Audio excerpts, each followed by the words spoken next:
So off the bust of New Year's Eve, we ended up with a classic in the college football championship game between Alabama and Clemson with JT Rogan. I'm Graham Whiteside. Let's check out the highlights, and they are memorable ones, particularly in the fourth quarter. Check out how it started between the Crimson Tide and the Tigers. The offensive explosion started with the Heisman winner, Derrick Henry, 50 yards out, gone. Well, he just decided he's going to bring size and power to the equation. 6 points, just like that, got things started. 36 for 158 on the night. I'm not even sure Mark Ingram was able to do that, but he was being interviewed while the touchdown was happening. And how about that? Look at him celebrating right there. They love the power rushing attack, a staple of Nick Saban offenses right there.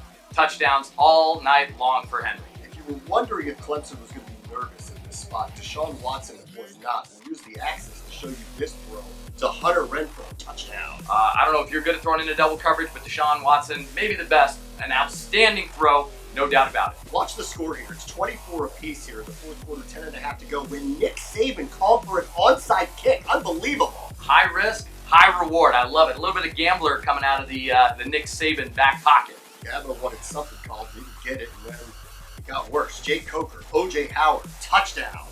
5 receptions, over 200 yards, doubling down, second touchdown for him. Outstanding game, top to bottom by Alabama's offense. Special teams weren't bad enough earlier in the fourth. This happened. Here's Kenyon Drake. Gets to the outside, beats the contain. Then it's a race to the pylon. Let's see if he gets there, as Drake was racing to it and diving for the end zone. Well, I'm not quite sure what that hotline bling is, but I can tell you that Drake got the 6 points out of that transaction, so he's pretty happy about his performance on the night. And the pylon cam confirmed you are correct. You have quite the iPod collection as well. Here's Watson to Artavis Scott now. Clemson would not back off. Touchdown. Tigers back in it. Well, the guy's not going to give up, right? You don't go 14-0 coming into this game without having a high degree of aptitude. Great throw right there by Watson again. Here's a big question. Did Derrick Henry get in? Does the referee said Graham, it doesn't matter what you think. Doesn't matter what I think. It only matters what those guys in the funny Foot Locker outfits think. That's a touchdown. And that's the difference in the game. 5 points here. A 40-point fourth quarter. Clemson falls that much short. They were nearly the first ever 15-0 first time FBS team, but Alabama is your champion once again for the fourth time in 7 years. This is 5 overall for Nick Saban. Well, let's focus in on now number 4 for Alabama. Is this the best run by anybody in college football history? It'd be tough to argue against that, right?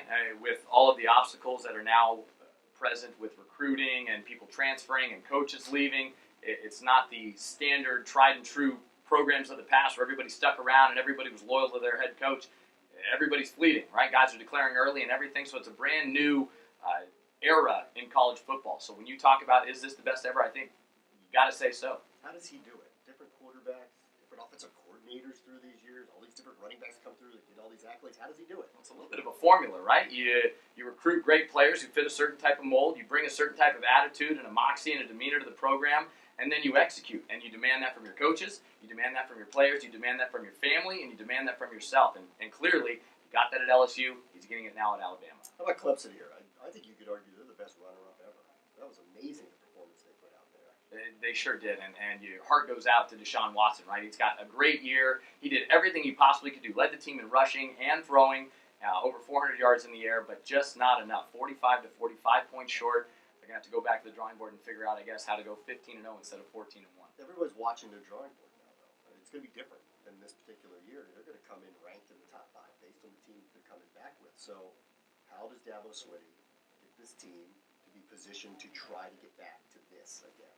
Well, it's amazing what happens, right? You go 14-1 and you want to go 15-0, so everybody's going to be pedaling downhill, right? You feel like you're going in the right direction, but you're going to work even harder to get what you want, that national championship. You're going to be getting in new recruits. You're going to have all of the opportunities that are available to you, and now you're going to have a little bit of accolades and acclaim, and the fan base is going to be stronger. There's going to be more donation and more support. It's going to be a really exciting year next year for Clemson football. Some of that Alabama attention coming their way. Exactly. It must be nice. Let's see if they can be like Alabama next year and return to the playoff with JT Rogan.